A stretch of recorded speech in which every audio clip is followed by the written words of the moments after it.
বাংলাদেশের একটা জঙ্গি গোষ্ঠী ভেবে নিয়েছিল যে এই 36 কিলোমিটার ফেন্সিং নষ্ট করে তারা অনেক বড় কাজ করে ফেলেছে। কিন্তু তারা এখন হাড়ে হাড়ে টের পাচ্ছে যে ইন্ডিয়া সেই আগের ইন্ডিয়া আর নেই। আগে ভারতবর্ষের সাথে এরকম বৈদেশিক শত্রুরা এরকম কোনো কাজ করলে বা অন্য দেশের লোকেরা এরকম কিছু করলে ইন্ডিয়া তখন প্রেমপত্র পাঠাতো। বুঝতে পারলেন?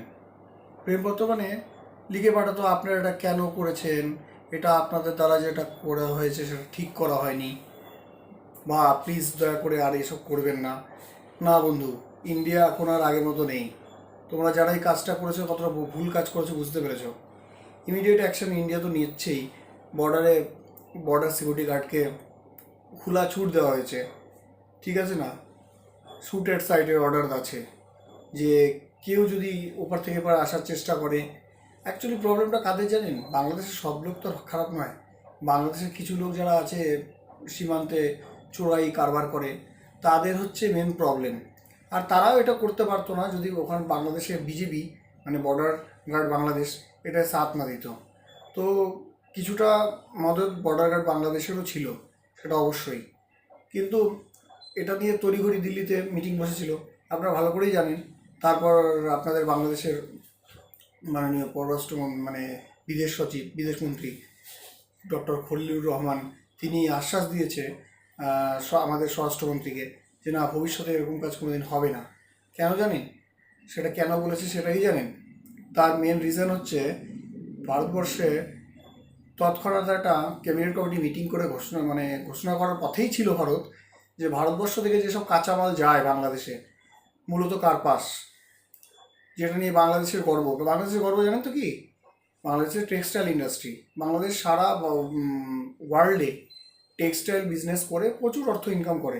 আমাদের তাতে কোনো অসুবিধা নেই। বাংলাদেশ, আমরাও খুশি হই যে আমাদের পাশের একটা পার্শ্ববর্তী একটা দেশ একটা ভালো জায়গায় গেছে। আমরা চাই বাংলাদেশ আরও উন্নতি করুক। কিন্তু এই যে কিছু টেরিস্ট মনোভাবাপন্ন লোক ভারতের জায়গায় ফেন্সিং দিয়েছে, তাদের কি প্রবলেম?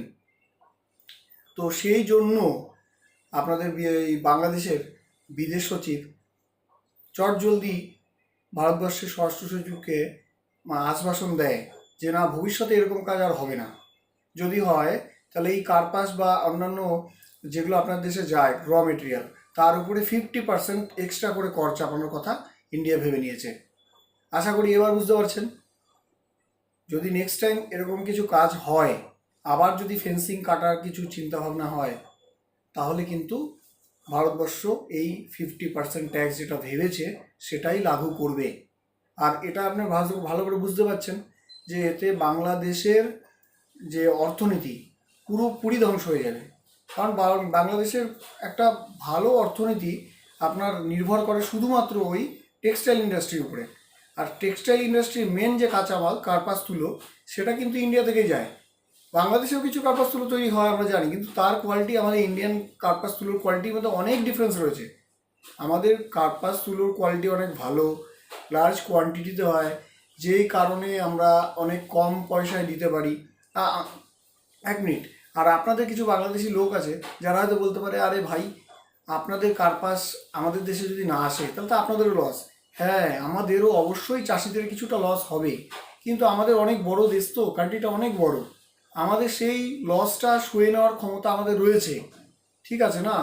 কিন্তু আমাদের ইন্ডিয়া যদি আপনাদের ওই র মেটেরিয়ালটা দেওয়া বন্ধ করে দেয়, তাহলে আপনাদের টেক্সটাইল ইন্ডাস্ট্রিটা পুরোপুরি ধ্বংস হয়ে যাবে।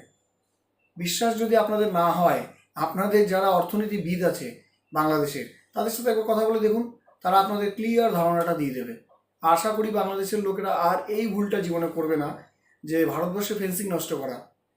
ভারতবর্ষ আর আগের ভারতবর্ষ নেই, ঠিক আছে না? জয় হিন্দ।